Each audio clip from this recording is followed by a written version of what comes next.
ভোটে যুবরাই লালেদের দিশা দেখাবে?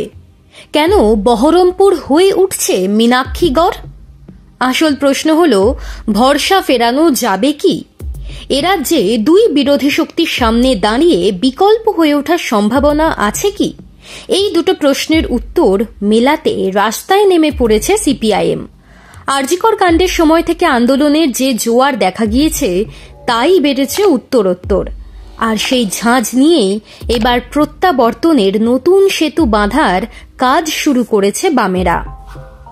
তরুণ থেকে প্রবীণ, নেতা থেকে সমর্থক, একটা জিনিস পরিষ্কার হয়ে গিয়েছে, যদি ফিরতে হয় এবারই ছাপ রাখতে হবে, না হলে পিছিয়ে যেতে হবে আরো কয়েক বছর, হয়তো আরো একটা দুটো দশক।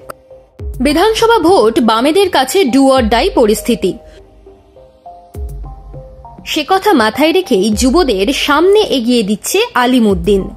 আর সেই যুবদের মুখ মীনাক্ষী, কুলটির মেয়ের ধূমকেতুর মতো উত্থান বাংলার রাজনীতিতে। যত দিন যাচ্ছে এই বিশ্বাস ক্রমশ আম জনতার হৃদয়ে বাসা বাঁধছে। যুক্তি ক্রমশ ডালপালা তুলছে মাথায়। মীনাক্ষীর হাত ধরেই আসতে পারে কাঙ্ক্ষিত বদল।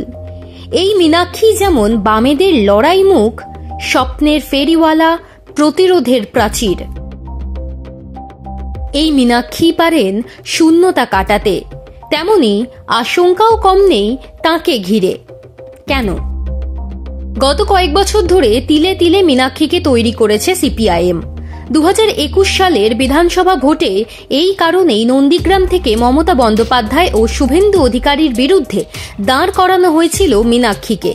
ওই পরিচিতি ধীরে ধীরে তিনি কাজে লাগিয়েছেন।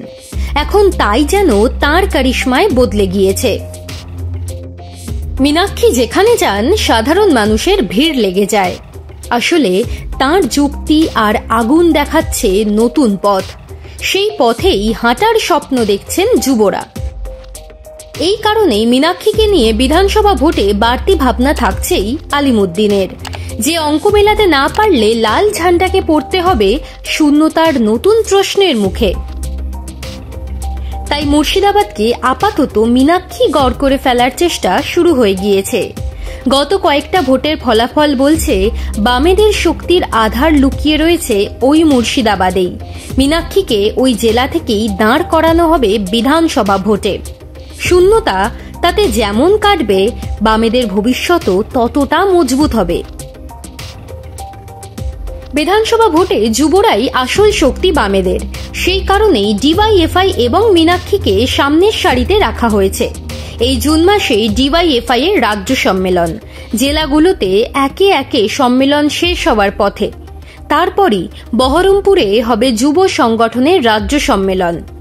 বহরমপুরকে ডিওয়াইএফআই এর রাজ্য সম্মেলনের মঞ্চ বাছার পিছনে একটাই যুক্তি কাজ করেছে, মীনাক্ষীকে তাঁর গড়ে যত সম্ভব তুলে ধরা।